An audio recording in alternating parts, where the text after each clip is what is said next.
Hello student, welcome to Rawat study. आज इस video में हम क्लास 10th का रियल नंबर्स वास्तविक संख्या चैप्टर करेंगे, जिसका एक्सरसाइज 1.1 का क्वेश्चन नंबर 3 करेंगे। क्वेश्चन नंबर 3 करेंगे क्योंकि क्वेश्चन नंबर 1 और क्वेश्चन नंबर 2 मैं पिछले वीडियो में आपको करवा चुका हूँ। उस वीडियो का लिंक डिस्क्रिप्शन में दिया हुआ है, आप चेक कर सकते हैं। तो क्वेश्चन नंबर 3 में बोला गया है आपको निकालना, क्वेश्चन नंबर 3 में एलसीएम निकालना है और एचसीएफ निकालना है। क्वेश्चन नंबर 3 में आपको एलसीएम और एचसीएफ निकालना है। तो जैसे क्वेश्चन नंबर 1 दे रखा है आपको, तो क्वेश्चन नंबर 3 का पार्ट 1 12, 15 एंड 21, 12, 15 एंड 21 इन तीनों का आपको एचसीएफ और एलसीएम निकालना है। तो सबसे पहले तो हम बेटा इनका फैक्टर करेंगे। 2 6 जा 12, 2 3 जा 6 एंड 3 1 जा 3। देन 15 का 3 5 जा 15, 5 1 जा 5 एंड 21, 3 7 जा 21 एंड 7 1 जा 7। इस तरह से फैक्टर करने हैं। तो 12 का जो फैक्टर हो जाएगा वो हो जाएगा 2 इंटू 2 इंटू 3, 15 का 3 इंटू 5 एंड 21 का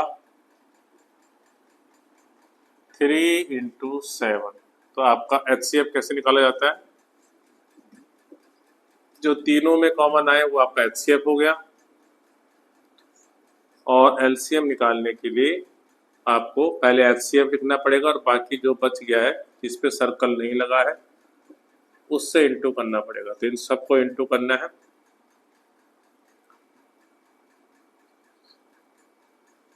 $420 आपका एलसीएम आ गया। तो इस तरह से नेक्स्ट क्वेश्चन है। इस बार आपको नेक्स्ट क्वेश्चन में आपको निकालना है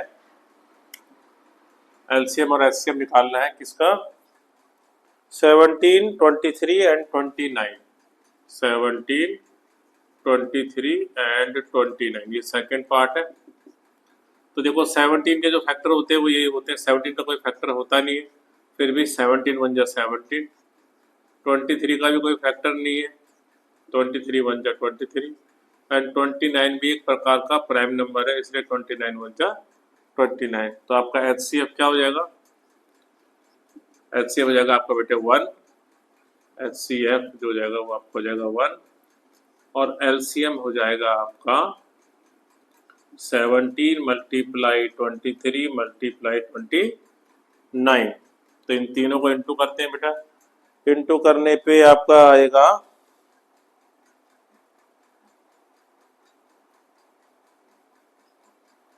11339। 11339।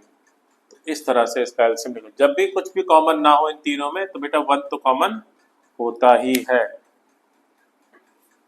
Next question.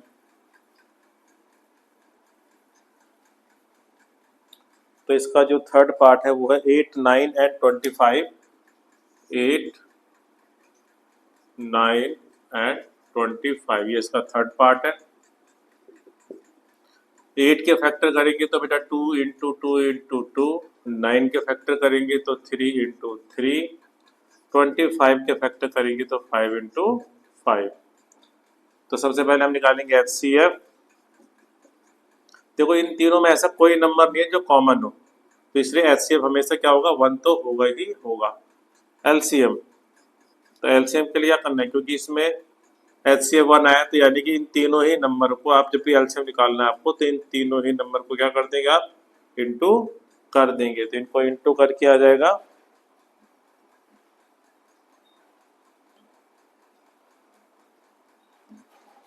1800। तो ये हमारा एलसीएम आ गया। तो याद रखना जब भी कॉमन ना आए तो 1 होगा आपका एचसीएफ, और बाकी इन तीनों ही डिजिट को आप इंटू कर दोगे आप तीनों नंबर को, तो आपका एलसीएम आ जाएगा। नेक्स्ट क्वेश्चन है क्वेश्चन नंबर 4। क्वेश्चन नंबर 4 में बोला गया है, आपको दो नंबर दिए हुए हैं क्वेश्चन नंबर 4 के अंदर। एक नंबर है 306 और एक है 657। ये दो डिजिट दो नंबर है आपको, और आपको HCF दे रखा है। HCF आपको दे रखा है 9। HCF दे रखा है आपको 9 और आपको LCM निकालना है। तो कैसे करेंगे? फॉर्मूला आपको याद होना चाहिए, जो हमने क्वेश्चन नंबर 1 करवाया था उसमें हमने इस फॉर्मूले का यूज किया था। HCF multiply LCM equal to होता है बेटे प्रोडक्ट ऑफ नंबर्स। ये होता है आपका formula, product of numbers. HCF आपको दे रखा बेटा 9, LCM नहीं पता है तो LCM की जगह LCM लगा देंगे। नंबर्स आपके पास है 306, इनका प्रोडक्ट लिखना है। LCM को हम लेफ्ट साइड में ही रहने देंगे और इस 9 से डिवाइड कर देंगे। तो 9 3 जा 27, 9 4 जा 36, 34 मल्टीप्लाई 657। तो आपका इंटू करके आ जाएगा 22338। 22338 ये आपका इंटू करके आंसर आ गया। तो याद रखना बेटे, फॉर्मूला इस फॉर्मूले को आपको याद रखना है। इसी फॉर्मूले से कभी कभी 1 मार्क्स का क्वेश्चन बन जाता है। आपको HCF कभी कभी क्या होता है, आपको दो डिजिट दोनों नंबर दिए होते हैं, LCM दिया होता है, आपको HCF पूछा होता है, तब भी आपको ये फॉर्मूले का यूज करना है। कभी कभी HCF और LCM दोनों दिए होते हैं, एक नंबर भी दिया होता है, अदर नंबर को आपको निकालना होता है, तब भी यही करना है। तो HCF multiply LCM equal to product of number. Product of number का मतलब संख्याओं का गुणनफल, संख्याओं का गुणनफल, ये होता है इसका मतलब। तो इसका यूज आपको करना है। नेक्स्ट क्वेश्चन,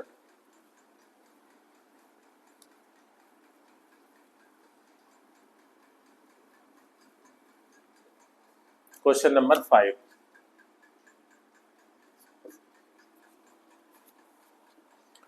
तो क्वेश्चन नंबर 5 में है, आपको इस क्वेश्चन में ये बताना है कि वेदर माने क्या, वेदर 6 की power n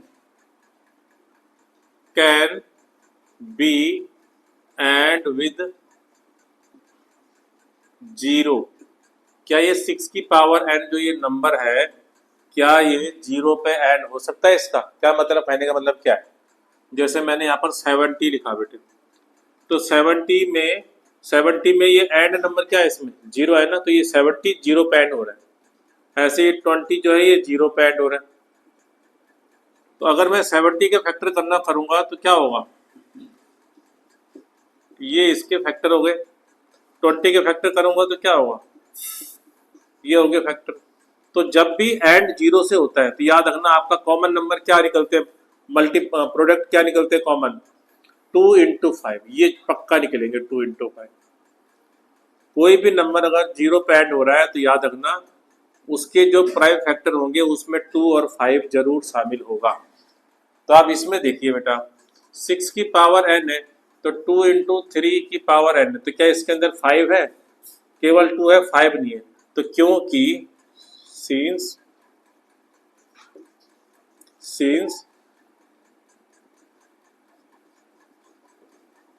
prime factor of 6 not include, इसके अंदर क्या इंक्लूड नहीं है, क्या इंक्लूड नहीं है, नॉट इंक्लूड 5, क्योंकि इसके अंदर 5 इंक्लूड, क्योंकि प्राइम फैक्टर ऑफ 6 के अंदर क्या इंक्लूड नहीं है, 5 इंक्लूड नहीं है। देयरफॉर इसीलिए क्या होगा, 6 की power n can not and with 0, तो ये 0 के साथ एंड नहीं हो सकता। याद रखना एंड तभी हो सकता है जब उसके फैक्टर में 2 और 5 होने चाहिए। नेक्स्ट क्वेश्चन है, क्वेश्चन नंबर 6। क्वेश्चन नंबर 6 में बोला गया है आपको दो नंबर दे रखे हैं। एक नंबर है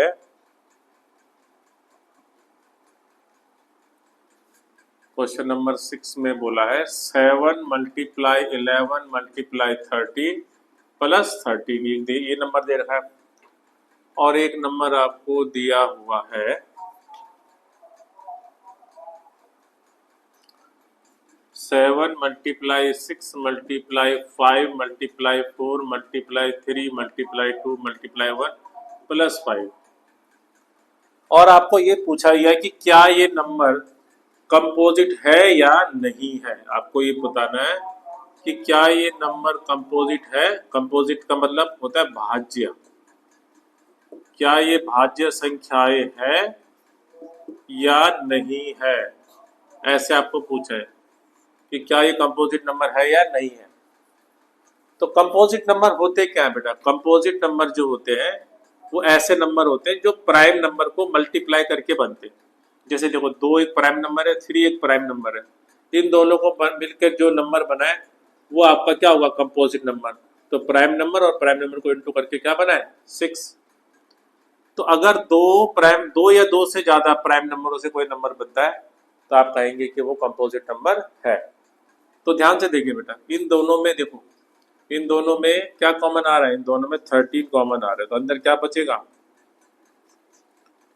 अंदर बच जाएगा 7 इंटू 11 और फिर प्लस में 1। देखो जब 13 मैंने कॉमन ले लिया है, तो जब कॉमन ले लिया तो वहां पर 1 बचता है बेटा। जब कुछ नहीं बचेगा तो वहां पर 1 बचेगा। ऐसे ही इसमें भी देखिए, इसमें मैं 5 कॉमन ले लेता हूँ, अंदर क्या बचेगा? 7 into 6, 4 into 3 into 2 into 1 plus में 5।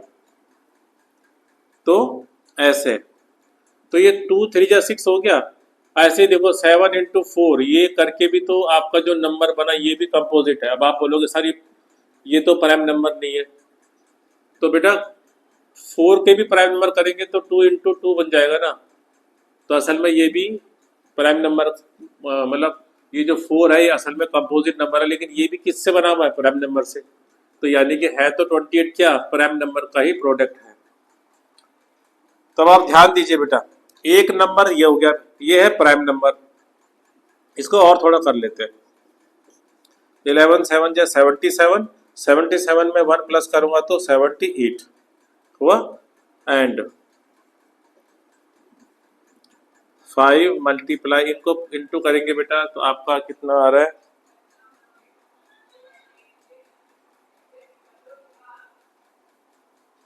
1009, ये आया बेटा। तो ध्यान से देखिए बेटा, ये जो नंबर बना ये भी तो प्राइम नंबर का प्रोडक्ट है। देखो ये प्राइम नंबर है और इसको भी मैं अगर प्रोडक्ट, इसको भी मैं अगर और फैक्टर करूं तो ये भी प्राइम नंबर है। तो ये जो नंबर बना ये प्राइम नंबर का प्रोडक्ट है, और ये नंबर जो बना ये भी प्राइम नंबर का प्रोडक्ट है। तो दीज नंबर क्या है? These numbers are composite. ये कंपोजिट है। क्यों कंपोजिट है? क्योंकि बिकॉज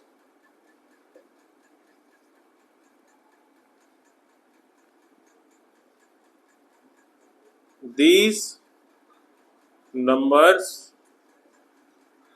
are product of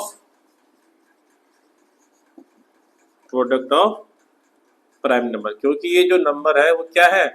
ये प्राइम नंबर के प्रोडक्ट है, और जब भी कोई प्राइम नंबर्स के प्रोडक्ट होंगे वो हमेशा कंपोजिट नंबर होगा। नेक्स्ट क्वेश्चन बेटा,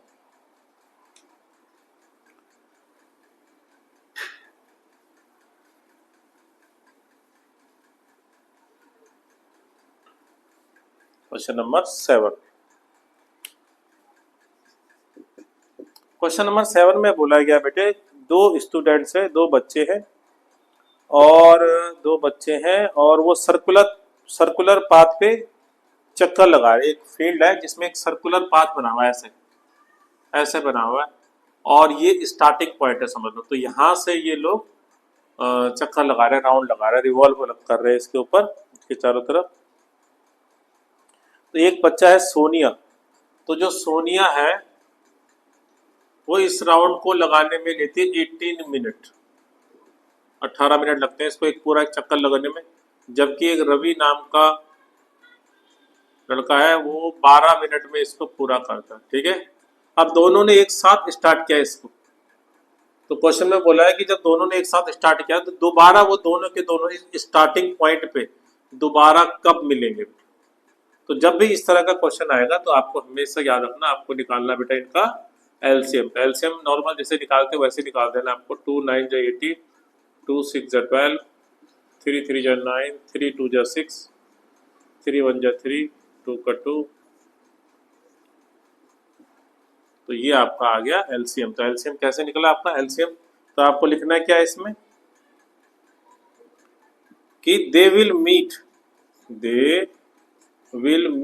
वे दोबारा मिलेंगे एट द स्टार्टिंग पॉइंट पे वो दोबारा कब मिलेंगे, आफ्टर, कब मिलेंगे, किसके बाद मिलेंगे, इनको इंटू करेंगे बेटा 36 मिनट के बाद। तो 36 मिनट के बाद वो दोबारा मिलेंगे। तो जब भी कभी इस तरह के क्वेश्चन आपके आएंगे कि स्पीड अलग अलग होगी और वापस कब मिलेंगे सर्कुलर पाथ पे, तो आपको एलसीएम निकालना है। तो इस तरह से हमने एक्सरसाइज 1.1 कंप्लीट कर ली है। आपको ये एक्सरसाइज अच्छी तरह से समझ में आ गई होगी। धन्यवाद।